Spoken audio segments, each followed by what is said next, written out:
আসসালামু আলাইকুম। ম্যাথ কেয়ারের পক্ষ থেকে আপনাদের অসংখ্য অভিনন্দন ও শুভেচ্ছা। আমরা আজকে কিছু গুরুত্বপূর্ণ তথ্য নিয়ে আলোচনা করব, যেগুলো সম্পর্কে আমরা খুব জটিলভাবে ধরে নিই যে একটা থেকে আরেকটা মনে রাখা খুব কঠিন হয়ে পড়ে। সেই প্রশ্নগুলো আজকে দেখব যেন সে জটিলতাগুলো দূর হয়। তো আমরা প্রথমে দেখব যে ত্বরণ কি।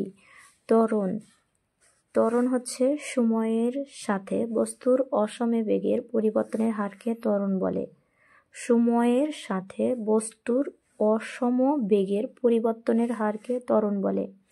কোনো বস্তুর আদি বেগ যদি ইউ হয় এবং টি সময় পর শেষ বেগ ভি হয়, তাহলে টি সময়ে বেগের পরিবর্তন হবে শেষ বেগ মাইনাস আদি বেগ, অর্থাৎ ভি মাইনাস ইউ।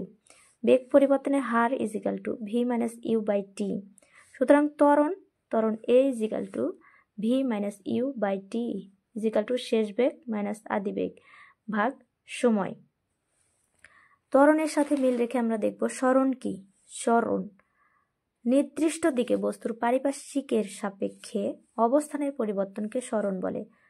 নির্দিষ্ট দিকে বস্তুর পারিপার্শ্বিকের সাপেক্ষে অবস্থানের পরিবর্তনকে সরণ বলে। সরণের মাত্রা এল। এখন দেখব দ্রুতি। দ্রুতিটা কি?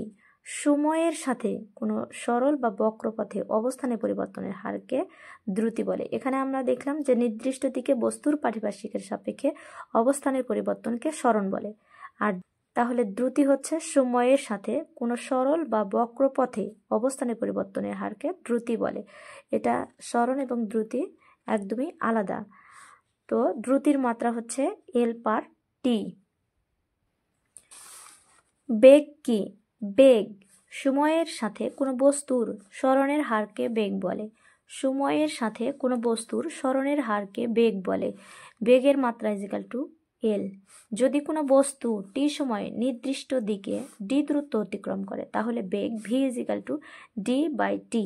যদি কোনো বস্তু টি সময়ে নির্দিষ্ট দিকে ডি দূরত্ব অতিক্রম করে, তাহলে বেগ v is equal to d by টি।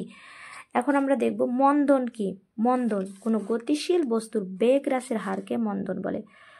কোনো গতিশীল বস্তু গতিশীল অবস্থায় আছে, তার বেগ হ্রাসের হারকে মন্দন বলে। একটি গতিশীল বস্তুর বেগ প্রতি সেকেন্ডে যে পরিমাণ হ্রাস পায় তাকে মন্দন বলে। অর্থাৎ মন্দনের মাত্রা ইজিক্যাল টু এল পার টি স্কয়ার। এই ছিল আমাদের আজকের ভিডিও। যদি ভিডিওটি ভালো লেগে থাকে তাহলে প্লিজ চ্যানেলটি সাবস্ক্রাইব করুন এবং লাইক, কমেন্ট, শেয়ার করে ভালো লাগার অনুভূতিগুলো জানান। ধন্যবাদ সবাইকে।